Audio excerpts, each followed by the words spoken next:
This is the gate valve, and this is the size.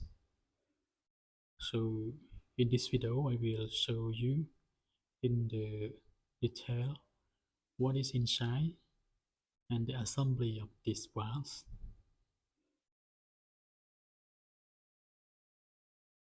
Yes.